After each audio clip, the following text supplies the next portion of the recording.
Bismillahirrahmanirrahim. Assalamualaikum warahmatullahi wabarakatuh.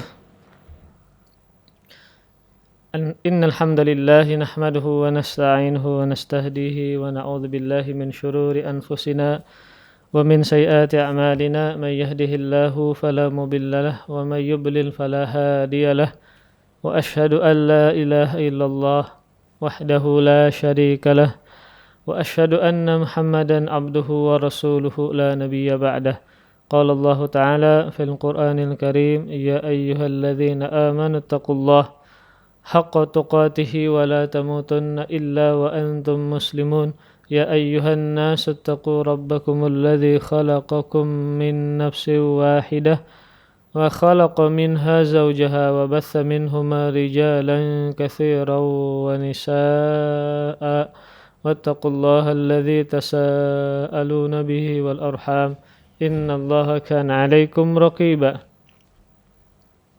يا أيها الذين آمنوا اتقوا الله وقولوا قولا سديدا يصلح لكم أعمالكم ويغفر لكم ذنوبكم ومن يطع الله ورسوله فقد فاز فوزا عظيما أما بعد فإن أصدق الحديث كتاب الله وخير الهدي هدي محمد صلى الله عليه وآله وسلم وشر الأمور محدثاتها فإن كل محدثة بدعة وكل بدعة ضلالة وكل ضلالة في النار.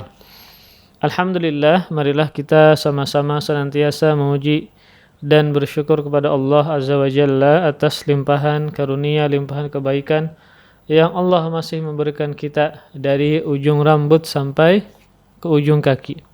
Allah Subhanahu wa taala sampai detik ini masih memberikan nikmat-nikmatnya kepada kita, maka wajib kita bersyukur kepada Allah Subhanahu wa taala agar nikmat tersebut tidak hilang dan nikmat yang lain kembali kepada kita. Kemudian salawat serta salam semoga selalu terhaturkan kepada junjungan kita Nabi besar Muhammad sallallahu alaihi wasallam dan kepada para keluarga, para sahabat, dan para pengikut beliau sampai hari kiamat. Amin ya rabbal alamin. InsyaAllah di pagi ini kita akan membahas tentang seorang nabi yang terkenal dengan ketampanannya, yang mana cerita beliau banyak disebutkan di dalam Al-Quran. Bahkan salah satu surah dinamakan dengan nama beliau, yaitu Yusuf alaihissalam. Dan Nabi Yusuf alaihissalam adalah salah satu anak dari Nabi Yakub alaihissalam. Dan Nabi SAW, Nabi kita Muhammad SAW pernah bersabda tentang Nabi Yusuf dan Nabi Yakub, Nabi Ishak dan Nabi Ibrahim. Nah, perhatikan sabda Rasulullah SAW tentang 4 nabi ini. Nabi Yusuf, Nabi Yakub, Nabi Ishak, dan Nabi Ibrahim. Kata Rasulullah SAW, Al-Karim ibnul Karim, ibnil Karim, ibnil Karim. Yusuf bin Yakub bin Ishak bin Ibrahim alaihimussalam. Kata Rasulullah SAW, seorang yang mulia, putra yang mulia, putra seorang yang mulia, putra seorang yang mulia. Jadi ada 4 orang yang mulia yang Rasul katakan. Al-Karim, Ibnul Karim, Ibnul Karim, Ibnul Karim. Anak seorang yang mulia, anak seorang yang mulia, anak seorang yang mulia, anak seorang yang mulia. Maksudnya siapa? Yaitu Yusuf bin Yakub bin Ishak bin Ibrahim. Nah, maka 4 nasab ini adalah nasab yang paling mulia. Kenapa? Karena semuanya adalah nabi. Ya. Nabi Yusuf, ayahnya seorang nabi yang bernama Yakub. Nabi Yakub, ayahnya seorang nabi yang bernama Ishak. Ishak seorang nabi yang ayahnya bernama Ibrahim. Nah, maka inilah nasab yang terbaik yang pernah ada. 4 generasi yang seluruhnya adalah nabi dan rasul. Nabi Yusuf, punya ayah nabi yang bernama Yakub. Yakub punya ayah seorang nabi yang bernama Ishak. Ishak punya ayah yang seorang nabi yang bernama Ibrahim. Ini adalah keutamaan dari Nabi Yusuf. Karena ayah beliau, kakek beliau, kemudian datuk beliau, semuanya adalah nabi. Kemudian juga Allah Subhanahu wa taala telah mengabadikan kisah Nabi Yusuf alaihissalam dalam sebuah surah yang khusus. Yang surah ini diberi nama dengan nama beliau, yaitu surah Yusuf. Dan Allah Subhanahu wa taala menasbihkan atau menyatakan kisah Nabi Yusuf alaihissalam sebagai ahsanul qasas. Apa itu? Kisah terbaik. Ahsanul qasas apa?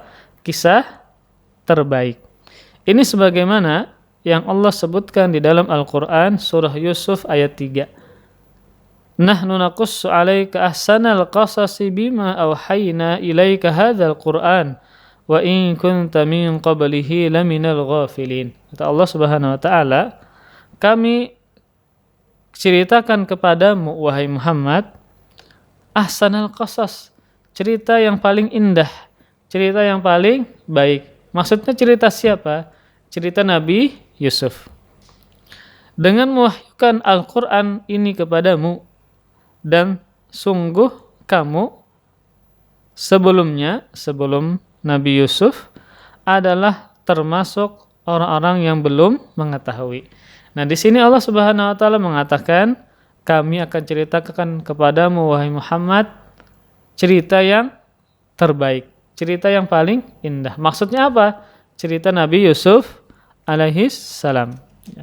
Nah, kenapa kisah ini disebut dengan kisah terbaik atau pengisahan yang paling indah?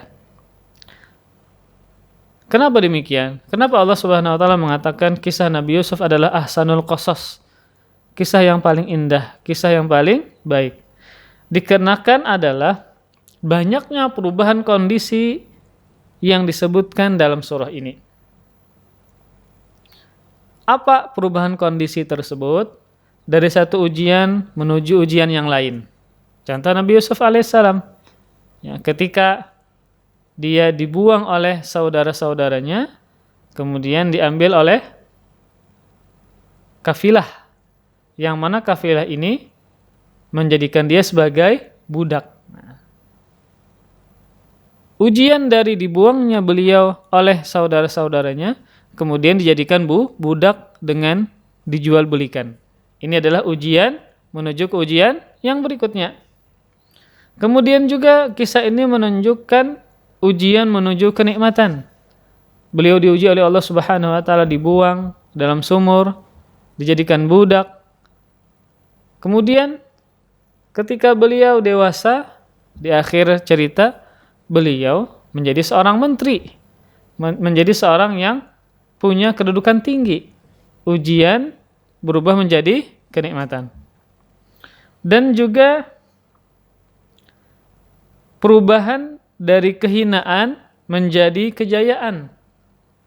Beliau dihinakan, dibuang di dalam sumur, diperjualbelikan bagaikan budak.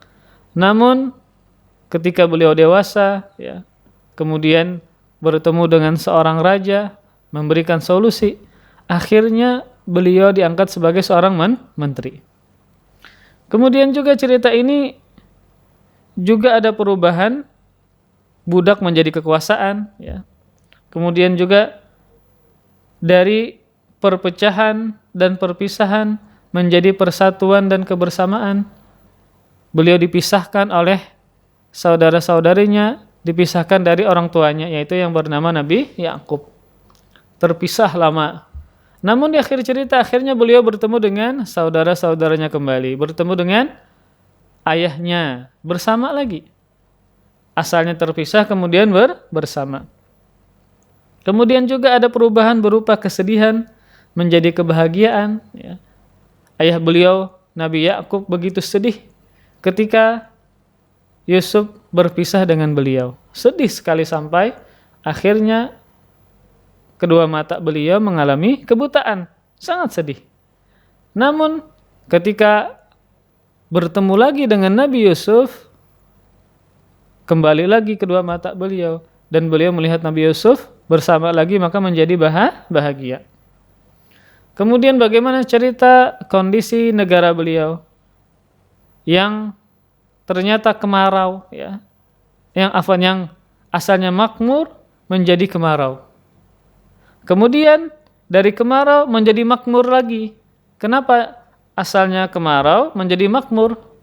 Karena saran yang disebutkan oleh Nabi Yusuf kepada sang raja ketika raja bermimpi. Dikasih saran oleh Nabi Yusuf. Kemarau maka menjadi makmur. Kemudian juga dalam kisah ini ada kesempitan menjadi kelapangan, ya. Dari pengingkaran menjadi pengakuan. Maka disebutlah cerita Nabi Yusuf dengan ahsanul qasas. Cerita terbaik. Kenapa? Karena banyaknya perubahan kondisi yang terjadi dalam cerita tersebut. Kita mulai.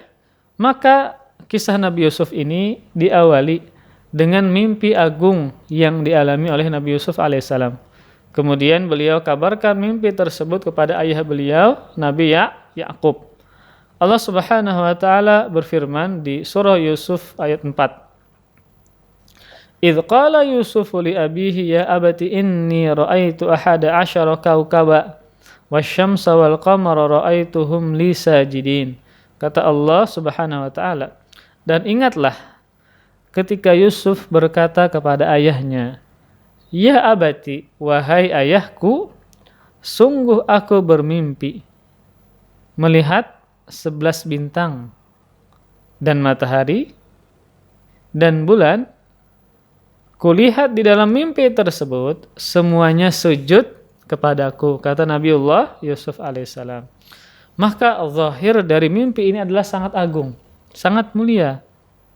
Maka juga takwilnya pun juga begitu mulia dan pasti akan terjadi mimpi tersebut. Nah, dan ternyata yang dimaksud dengan matahari dan bulan adalah kedua orang tua beliau. Sedangkan 11 bintang adalah 11 saudara beliau yang semuanya nanti akan bersujud menghormati Nabi Yusuf alaihis salam. Maka ketika mendengar mimpi yang luar biasa yang diceritakan seorang anak kepada ayahnya, yang ayahnya ketika itu adalah sebagai seorang nabi, maka ayahnya mengatakan, "Ya bunayya la taqsus ru'yak ala ikhwatika fayakidu laka kaida. Inna syaitana lil insani aduwwum mubin." Maka Nabi Ya'qub berkata, "Wahai anakku, janganlah engkau ceritakan mimpimu kepada saudara-saudaramu." Kata siapa? Nabiullah Ya'qub. "Wahai anakku, janganlah engkau ceritakan mimpi tersebut kepada saudara-saudaramu. Karena jika mereka mengetahui mimpi tersebut, mereka akan membuat tipu daya untuk membinasakanmu. Sungguh, syaitan itu musuh yang nyata bagi manusia." Nah, perlu diketahui para jamaah sekalian, para pemirsa, bahwa Nabi Yusuf adalah putra kesayangan dari Nabiullah Ya'qub. Nah, karena beliau adalah putra kesayangan dari ayahnya, maka itu cukup membuat saudara-saudaranya iri dan hasad kepada Nabiullah Yusuf alaihissalam. Apalagi seandainya kalau mereka tahu tentang mimpi tersebut, maka mereka lebih hasad lagi kepada siapa? Nabiullah Yusuf alaihis salam. Yang mana kalau seandainya mereka mengetahui mimpi tersebut, karena hasad mereka yang begitu besar, Nabiullah Ya'qub khawatir mereka akan membinasakan Nabiullah Yusuf alaihis salam. Ini menunjukkan bahwa ayah beliau ini sudah tahu, melihat bagaimana irinya hasadnya saudara-saudara Nabi Yusuf kepada Nabi Yusuf alaihis salam. Nah, perhatikan para pemirsa Rifkon TV, maka nasihat Nabi Yakub alaihissalam kepada Nabi Yusuf, jangan menceritakan mimpi tersebut. Ini adalah, perhatikan, ini adalah dalil akan tidak dianjurkannya seseorang menceritakan semua kenikmatan yang dia dapatkan kepada orang lain. Terlebih di zaman sekarang, di media sosial. Kenapa? Karena dikhawatirkan ada orang yang tidak bisa mengendalikan hatinya, sehingga dia iri dan hasad karena mendengar kita memiliki kenikmatan yang banyak. Nah, ini para pemirsa, hati-hati. Dari cerita tadi, Nabi Yakub melarang Nabi Yusuf jangan menceritakan nikmat tersebut, jangan menceritakan tentang mimpi tersebut. Ini adalah dalil bahwa tidak semua nikmat yang kita punya harus disampaikan kepada orang lain. Harus orang lain tahu. Kenapa? Khawatir yang mendengarkan cerita tentang nikmat kita, dia bisa hasad, bisa iri. Dikhawatirkan dia malah mencelakakan kita. Jadi kalau pian memiliki nikmat harta, jabatan, ya, anak-anak yang membanggakan, istri yang cantik, dan apapun itu ya, kenikmatan-kenikmatan dunia, maka tidak usah pian menceritakan semuanya kepada orang lain. Kenapa? Dikhawatirkan orang yang mendengar bisa iri dan hasad. Ya, maka kita menjaga hati orang lain juga. Ya. Ini enggak ya. Setiap kita punya nikmat, punya sesuatu yang dibanggakan langsung diceritakan. Kemudian diceritakan ke media sosial lagi. Ya, orang terkadang bisa iri. Dia tidak memiliki seperti yang kita miliki. Entah hartakah, kita banggakan punya mobil yang baru, kita posting macam-macam ini dan itu. Maka khawatirnya apa? Orang bisa iri dengan nikmat tersebut yang kita miliki.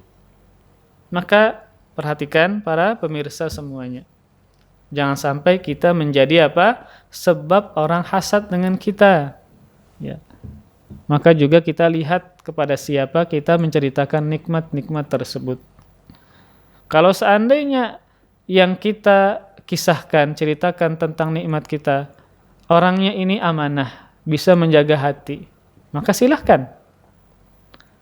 Nah, kalau kita tidak tahu, ya, orang ini bisa nggak menjaga hati, maka lebih baik apa? Ditahan. Jangan menceritakan semua nikmat yang kita miliki.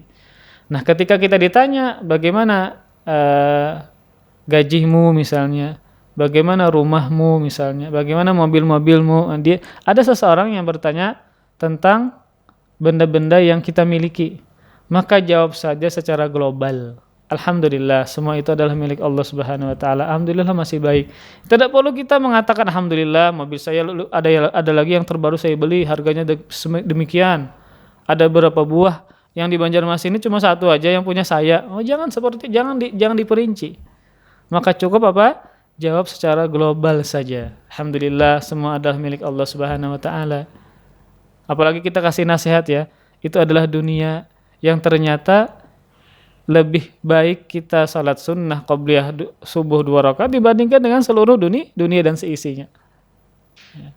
Maka ini perhatikan para jamaah sekalian, jangan sampai kita menjadi orang yang menyebabkan orang lain menjadi hasad kepada kita. Kenapa? Karena kita menceritakan semua yang kita miliki secara detail tentang dunia kita, tentang mobil kita, rumah kita, perhiasan kita, emas kita. Jangan. Nanti orang bisa iri dan hasad ya.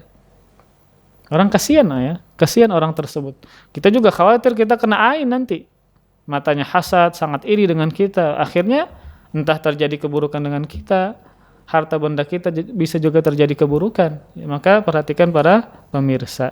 Tidak semua dunia yang kita miliki harus diceritakan kepada orang lain. Nah, kemudian surah Yusuf ini ya, adalah surah Makkiyah, yaitu surah yang turun sebelum Nabi berhijrah ke kota Madinah. Kemudian para ulama mengatakan ya, bahwa surah ini adalah bentuk tasliyah. Maksudnya apa? Hiburan dari Allah untuk Rasulullah Sallallahu Alaihi Wasallam agar tidak terlalu bersedih dengan permusuhan kaum Quraisy yang merupakan kaum Quraisy ini adalah kerabat dekat Nabi Sallallahu Alaihi Wasallam. Allah menurunkan surah Yusuf tersebut agar mengingatkan kepada Nabi, wahai Muhammad, bukan cuma kamu yang dimusuhi oleh kerabatmu. Sebelum kamu pun juga ada. Siapa? Saudara-saudara Yusuf. Yusuf dibenci, dibuang, dijadikan budak. Maka agar Rasul terhibur, bukan cuma kamu saja yang keluarga memusuhi, kerabat memusuhi, bukan cuma kamu saja. Namun sebelum kamu pun juga ada, yaitu Nabiullah Yusuf alaihissalam, yang mana kakak-kakaknya sendiri, saudara-saudaranya sendiri yang memusuhi, yang berusaha membinasakan Nabiullah Yusuf alaihissalam. Kemudian para pemirsa, saudara-saudara Nabi Yusuf alaihissalam memang tidak mengetahui tentang mimpi Nabi Yusuf tersebut. Akan tetapi kecemburuan dan rasa iri dan hasad itu sudah lama terpendam di dalam diri mereka. Kenapa demikian? Karena lantaran Nabiullah Yakub atau ayah mereka sangat mencintai Nabi Yusuf dibandingkan dengan mereka. Apalagi seandainya kalau mereka tahu bahwa Nabiullah Yusuf punya mimpi yang begitu agung. Jadi mereka sudah iri dan sudah bisa dilihat oleh Nabi Yakub. Makanya Nabi Yakub mengatakan, jangan ceritakan mimpi tersebut kepada saudara-saudaramu. Nah, karena rasa iri inilah, kecemburuan inilah yang mendorong mereka untuk tega membuang, ingin membinasakan Nabiullah Yusuf alaihissalam, yang mana Nabiullah Yusuf adalah saudara mereka sendiri, namun saudara seayah, bukan saudara seibu dan seayah, yaitu saudara seayah mereka saja. Mereka mengatakan, idz qalu la Yusuf wa akhuhu ahabbu ila abina minna wa nahnu usbatun inna abana nafi dhalalin mubin uqtulu Yusuf aw tarahuhu arda yakhlu lakum wajhu abikum wa takunu min ba'dihi qauman shalihin. Allah mengabadikan perkataan mereka, sesungguhnya Yusuf dan saudaranya Bunyamin. Nah, jadi Nabi Yusuf punya saudara seayah dan seibu yang bernama Bunyamin. Sedangkan sisanya itu adalah saudara seayah, bukan seibu. Sesungguhnya Yusuf dan saudaranya yaitu Bunyamin lebih dicintai ayah daripada kita. Kata siapa? Kata mereka. Ayah kita lebih mencintai Yusuf dan saudaranya dibandingkan dengan kita. Mereka mengatakan, padahal kita adalah suatu golongan yang kuat. Sungguh ayah kita sangatlah keliru dalam bersikap. Kemudian mereka mengatakan, uqtulu Yusufa awiturrahuhu arda, maka bunuhlah Yusuf atau lemparkan dia di suatu tempat. Kenapa disingkirkan Nabi Yusuf? Yakhlu lakum wajhu abikum, agar perhatian ayah kita kembali tercurahkan kepada kita. Ini untuk menarik kasih sayang orang tua mereka agar cuma tercurahkan kepada mereka. Kita singkirkan siapa? Yusuf. Wa takunu mim ba'dihi qauman sholihin.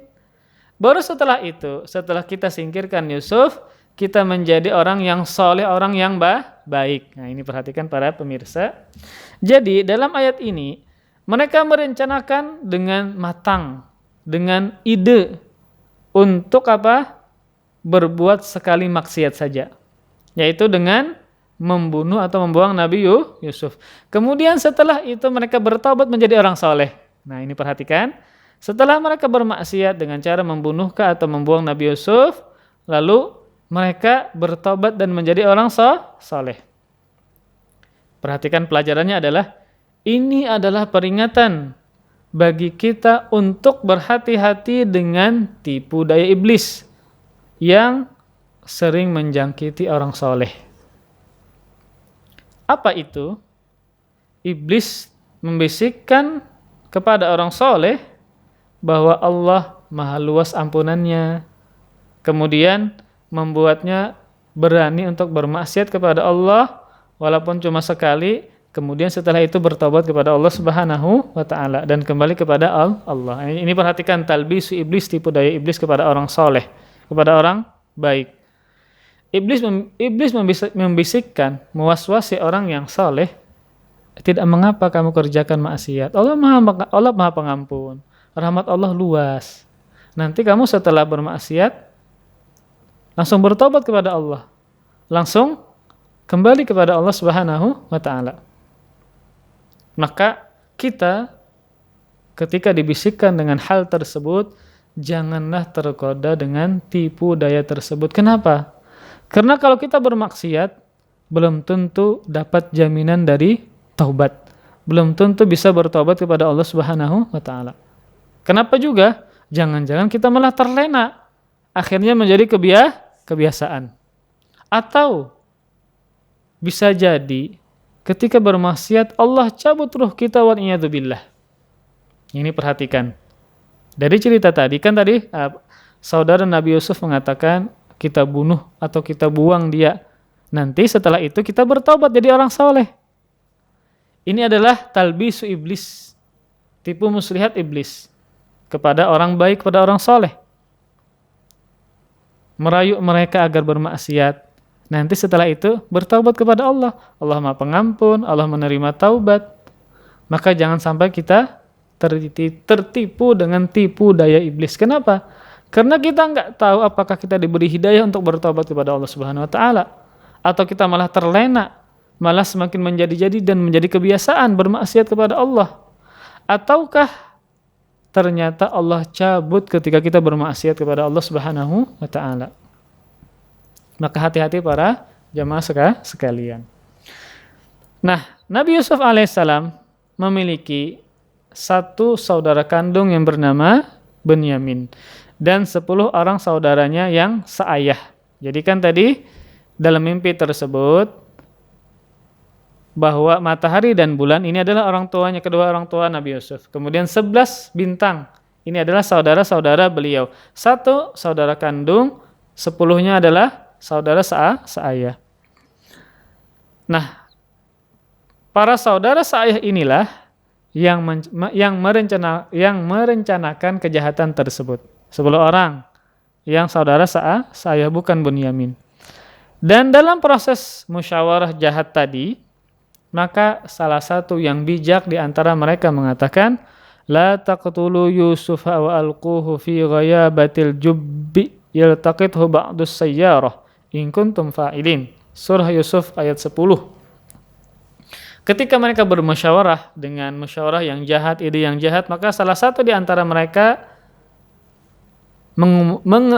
mengatakan pendapatnya, janganlah kalian bunuh Yusuf, tapi masukkan saja dia ke dasar sumur agar dia dipungut oleh sebagian orang yang musafir jika kalian hendak melakukannya. Kan tadi pilihannya apa? Bunuh atau dibuang ke suatu tempat. Namun salah satu yang bijak dari mereka mengatakan jangan dibunuh, tapi apa? Dimasukkan ke dalam sumur sehingga ada yang mengambilnya lalu membawa pergi Nabi Yusuf ke tempat yang jauh. Itu ide di antara dari 10 orang tadi.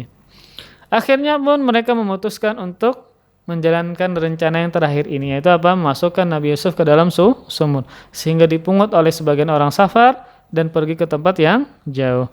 Akhirnya setelah mereka merencanakan dengan matang, lalu mereka beramai-ramai pergi menemui ayah mereka lalu mengatakan, ya abana ma laka la ta'manna ala Yusuf wa inna lahu lanasihun arsilhu ma'ana ghada yarta' wa yal'ab wa inna lahu lahafizun.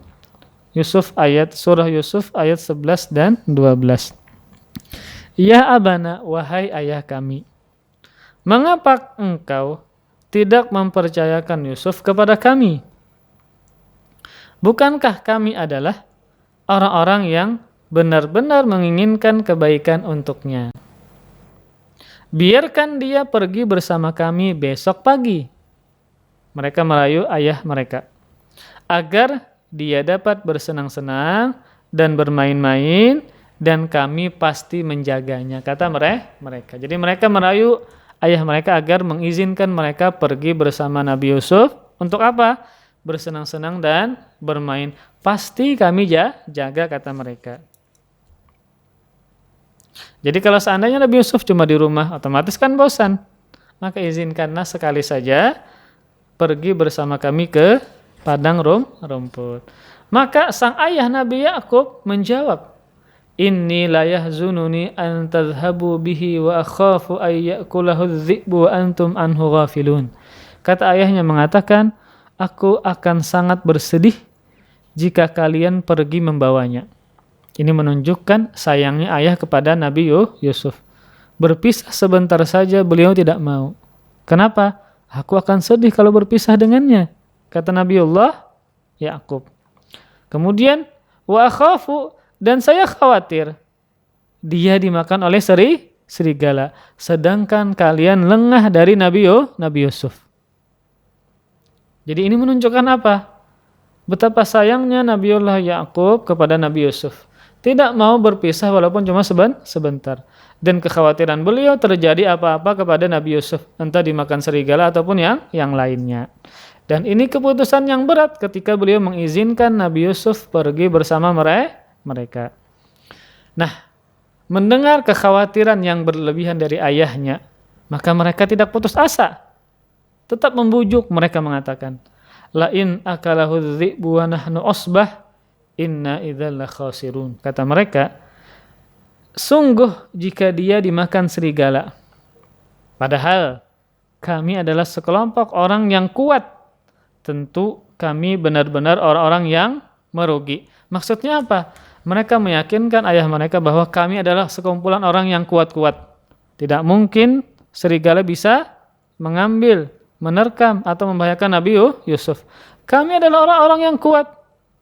Kami adalah apa? Orang-orang yang kuat. Jadi seakan-akan mereka mengatakan, mustahil kami yang banyak ini, 10 orang ini, bisa dikalahkan oleh satu ekor serigala. Kata mereka. Nah, setelah dirayu dengan berbagai macam janji, akhirnya Nabi Yakub mengizinkan mereka untuk membawa Nabi Yusuf berjalan-jalan. Maka ketika akhirnya diizinkan oleh Nabi Yakub alaihissalam, dan ketika di tengah perjalanan, maka mereka melemparkan Nabi Yusuf yang masih kecil ketika itu, subhanallah, yang masih kecil ketika itu ke dalam sumur, sesuai apa yang telah mereka rencanakan.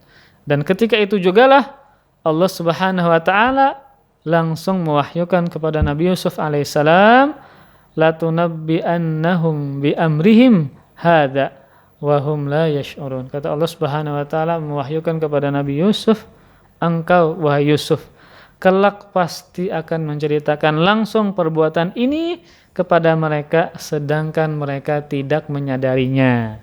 Ini adalah apa yang akan terjadi kepada Nabiullah Yusuf nantinya. Mereka sendiri nanti akan menceritakan perbuatan tersebut di hadapan Nabi Yusuf dan mengakui kejahatan mereka dulunya. Ini menunjukkan apa? Allah Subhanahu wa taala ingin menenangkan Nabi Yusuf alaihissalam. Akan menyelamatkan Nabi Yusuf alaihissalam dan membuat saudara-saudaranya nanti mengaku di hadapan Nabi Yusuf alaihissalam. Kemudian Allah Subhanahu wa taala berfirman, "Waja'at sayyaratun fa arsalu waridahum fa adla dalwah. Qala ya bushra hadza gulam wa asarruhu bidha'ah wallahu alimun bima ya'malun." Kata Allah Subhanahu wa taala, dan datanglah sekelompok orang yang safar. Lalu mereka pun mengutus seseorang untuk mengambil air. Seperti biasa ketika para musafir dulunya, di zaman dulu ketika mereka safar, tidak ada warung air, susah mencarinya. Jadi apa, ketika mereka melewati sumur, maka mereka mencari di situ, siapa tahu ada air di dalam sumur. Mereka pun mengutus seseorang untuk mengambil air. Lalu orang ini pun menurunkan timbanya atau embernya. Dia mengatakan, "Ya Bushra, alangkah senangnya." Ketika ditarik apa? Hadza gulam, ada seorang anak. Ada seorang anak kecil. Kemudian mereka pun menyembunyikannya sebagai barang dagangan. Oh, ternyata ada seorang anak. Kemudian mereka angkat dan mereka sembunyikan sebagai apa? Barang dagangan. Sedangkan Allah Maha mengetahui apa yang mereka lakukan. Nah, jadi kenapa mereka sembunyikan di dalam dagangan? Karena para orang yang musafir ini menyangka Nabi Yusuf yang masih kecil ini adalah seorang yang budak yang kabur dari tuannya. Lalu mereka pun mengambilnya dan menjadikan Nabi Yusuf sebagai seorang budak. Nah, ini perhatikan, ini adalah ujian yang berikutnya. Ujian pertama tadi kebencian saudara-saudaranya, kemudian perencanaan pembunuhan atau pembuangan. Kemudian ujian berikutnya apa? Nabiullah Yusuf dijadikan sebagai budak, subhanallah. Ujian yang bertubi-tubi bagi seorang nabi dan seorang rasul. Nah, ketika diambil ya, disembunyikan dalam barang dagangan, maka saudara-saudara Nabi Yusuf melihat hal tersebut. Jadi mereka masih mengintai ya. Tidak langsung meninggalkan Nabi Yusuf untuk memastikan apakah ada orang yang safar yang mengambil Nabi Yusuf.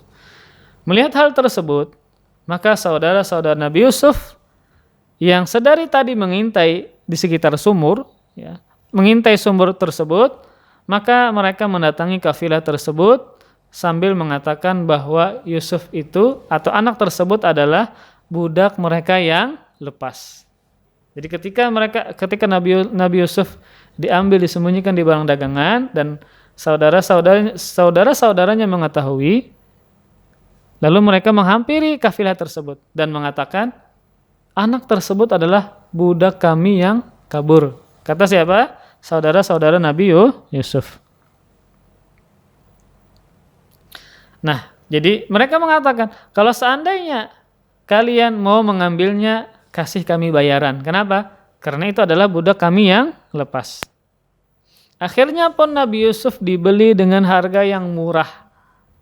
Dan uang tadi pun diambil oleh saudara-saudaranya. Allah Subhanahu wa taala mengatakan, "Wa syarauhu bi tsamanin bakhsin darahim ma'dudah wa kanu fihi minaz zahidin."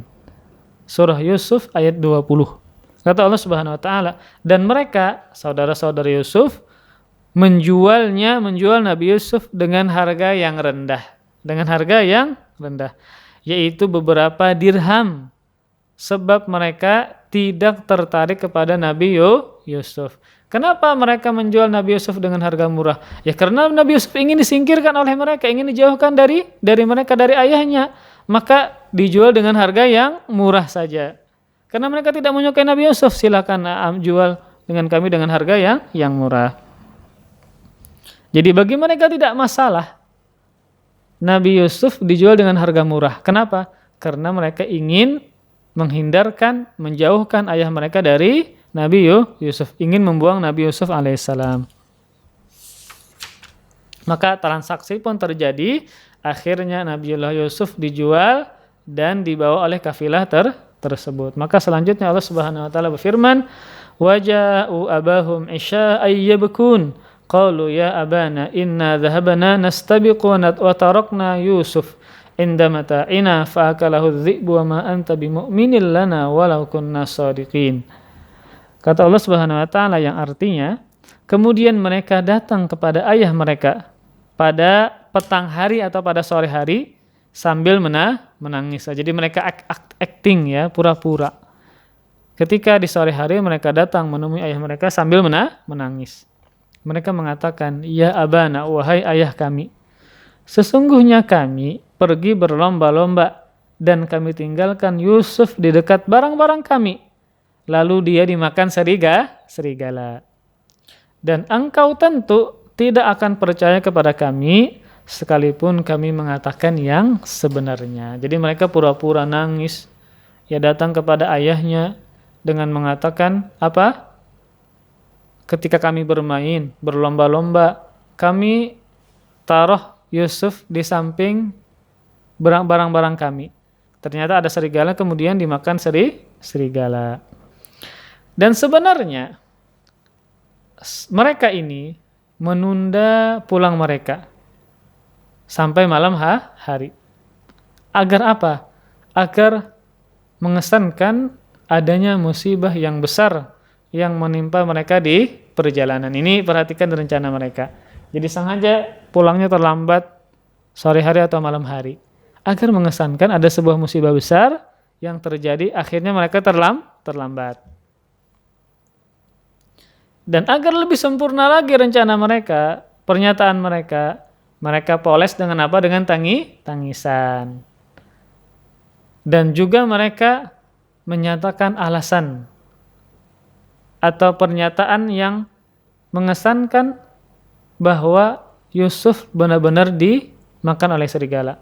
Mereka mengatakan, Allah Subhanahu wa taala mengatakan tentang mereka, waja'u ala qamisihi bidamin kadzib. Jadi untuk meyakinkan Nabi Yusuf, untuk meyakinkan Nabi Yakub bahwa Yusuf dimakan serigala, dan mereka datang membawa baju gamisnya yang berlumuran darah yang palsu. Maka ketika melihat semua itu, Nabi Yakub pun langsung mengatakan, bal sawwalat lakum anfusukum amra. Kata Nabiullah Yakub, ayah mereka, mengatakan, sebenarnya jiwa-jiwa kalianlah yang buruk, yang menghiasi niatan buruk kalian tersebut. Ini menunjukkan apa? Nabi Yakub tidak percaya dengan pernyataan siapa? Saudaranya. Nah, di sini timbul pertanyaan. Kenapa Nabiullah Yakub tanpa ragu sedikit pun langsung menyatakan bahwa itu adalah tipu daya kalian? Adalah rencana jahat yang ditimbulkan oleh diri kalian. Kenapa beliau langsung mengatakan demikian? Karena ada beberapa jawaban atau beberapa pernyataan yang bisa menjawab pernyataan dari saudara-saudara Nabi Yusuf. Di antaranya adalah, perhatikan, kenapa Nabiullah Yakub mengatakan itu adalah akibat dari diri kalian yang buruk, ya, bukan karena dimakan serigala. Beliau tidak percaya. Karena ada beberapa alasan. Alasan yang pertama adalah karena Nabiullah Yakub di awal tadi, beliau mendengar cerita Nabi Yusuf tentang apa? Mimpinya. Sedangkan mimpi tersebut pasti akan terjadi. Dan tidak mungkin mimpi tersebut tidak terjadi karena Nabiullah Yusuf meninggal dunia, nggak mungkin. Bisa dipahami ya? Jadi kenapa Nabiullah Yakub mengatakan itu adalah Nabiullah Yakub tidak percaya dengan saudara-saudaranya. Bahkan langsung mengatakan itu adalah hasil dari perbuatan buruk diri kalian. Karena kan di awal tadi Nabiullah Yakub mengetahui mimpi besar Nabiullah Yusuf yang pasti akan terjadi. Kalau seandainya Nabiullah Yusuf meninggal dunia, mati disebabkan oleh serigala, maka kan berarti cerita tersebut tidak akan terjadi. Cerita tersebut apa? Tidak akan pernah terjadi, maka nggak mungkin. Jadi cerita tersebut, mimpi tersebut pasti akan terjadi. Dan kalau beliau meninggal dunia, maka mimpinya tidak akan terjadi. Sedangkan mimpi tersebut adalah tanda bahwa Nabiullah Yusuf akan menjadi orang yang besar. Kalau seandainya mati, maka belum kesampaian. Maka mimpi tersebut tidak akan terjadi. Ya. Maka itu mustahil kata beliau. Kemudian alasan yang kedua, karena baju Nabiullah Yusuf itu penuh dengan darah, namun ternyata bajunya dalam keadaan utuh. Nah, tidak mungkin ada seseorang yang diterkam oleh binatang buas, bajunya tetap utuh, tidak sobek, darahnya ada. Nah, ini mustahil. Ya. Kita menunjukkan apa? Itu adalah perbuatan dusta, siasat mereka saja. Seharusnya kalau Yusuf itu dibunuh, dimakan oleh serigala, maka niscaya bajunya ada sobekan. Ya. bajunya tidak utuh. Ini enggak. Baju yang ditampilkan adalah memang ada darah namun tidak sobek. Padahal diterkam oleh apa? Serigala, giginya tajam, kukunya tajam. Kenapa tidak ada sobekan? Itu menunjukkan apa? Mereka berdusta. Nah, ketika Nabiullah Yakub mengetahui kebohongan mereka, apa yang Nabiullah Yakub ungkapkan? Apakah Nabiullah Yakub marah, mengusir anak-anaknya? Atau apakah yang beliau katakan? Perhatikan. Nabiullah Yakub dengan sabarnya, walaupun beliau mengetahui kebohongan mereka, mengatakan, fasabrun jamil, wallahul musta'an ala ma tasifun. Surah Yusuf ayat 18. Kata beliau, fasabrun jamil, maka sabarlah itulah yang terbaik, itulah yang indah, kata beliau. Maka para pemirsa sekalian, ucapkan kata sabar. Ketika pian dapat musibah, saya harus sabar. Ya, agar apa? Agar lebih kuat menerima cobaan dan ujian tersebut. Memang kita katakan, sabar ini mudah diucapkan, namun sulit untuk diterapkan. Memang seperti itu. Namun kita harus berusaha. Dan ingat bahwa segala kesulitan yang ditimpakan kepada kita, kita harus sabar. Agar apa? Dengan sabarnya kita, maka kesulitan tersebut Allah ganti dengan kebaikan. Apa kebaikannya? Maka kesulitan tersebut menjadi ladang pahala untuk kita kalau bersabar. Kalau seandainya beliau marah-marah, kan hak beliau marah-marah. Nah, sudah tahu kok bahwa anak-anak beliau bohong, namun beliau tidak marah. Subhanallah, seorang nabi yang begitu mulia. Sudah tahu anak-anaknya bohong, bahkan membinasakan anaknya yang paling beliau cintai, Nabi Yusuf. Beliau tidak marah, tidak mengusir. Namun beliau mengatakan, fasabrun jamil. Maka hanya sabarlah, itulah yang baik, yang indah. Kemudian kata beliau, dan kepada Allah lah aku memohon pertolongan mengenai apa yang kalian ceritakan. Setelah beliau bersabar, maka beliau apa? Memohon pertolongan Allah Subhanahu wa ta'ala. Inilah yang sering kita lupa. Dapat musibah, entah masalah penyakit, masalah anak, masalah ekonomi. Apa yang kita lupa? Lupa bersabar dan berdoa kepada Allah, minta tolong. Para pemirsa sekalian, segala bentuk ujian apapun yang diberikan kepada kita, kita harus bersabar. Dan memang kita katakan sabar mudah diucapkan namun sulit untuk diterapkan. Makanya Allah Subhanahu wa ta'ala berjanji bagi orang yang sabar dengan janji surga. Nah, Masya Allah. Perhatikan firman Allah Subhanahu wa ta'ala di surah Al-Insan. Wa jazahum bima sabaru jannatau wa harira. Dan dia Allah membalas mereka dengan sebab sabarnya mereka. Apa balasannya? Balasan surga dan kain sutra. Maka ciri penduduk surga adalah orang-orang yang sabar. Dan juga firman Allah Subhanahu wa ta'ala, innama yuwaffas sabiruna ajrahum bighairi hisab. Sungguh hanya orang-orang yang sabar akan disempurnakan ganjaran mereka bighairi hisab, tanpa hisab. Ketika disebutkan tanpa hisab, tidak ada jumlah tertentu. Itu menunjukkan jumlah yang sangat besar dari pahala orang yang bisa bersabar. Dan kalau kita marah-marah, benci, ngomong macam-macam, itu tidak menjadikan musibah tersebut hilang. Tidak akan. Malah kita menjadi sumpek, bahkan bisa menjadi stres. Makanya kalau kita misalnya dapat musibah, bikin kita emosi, jangan mengucapkan kata apapun. Kita disuruh berdiam, para pemirsa sekalian. Kenapa?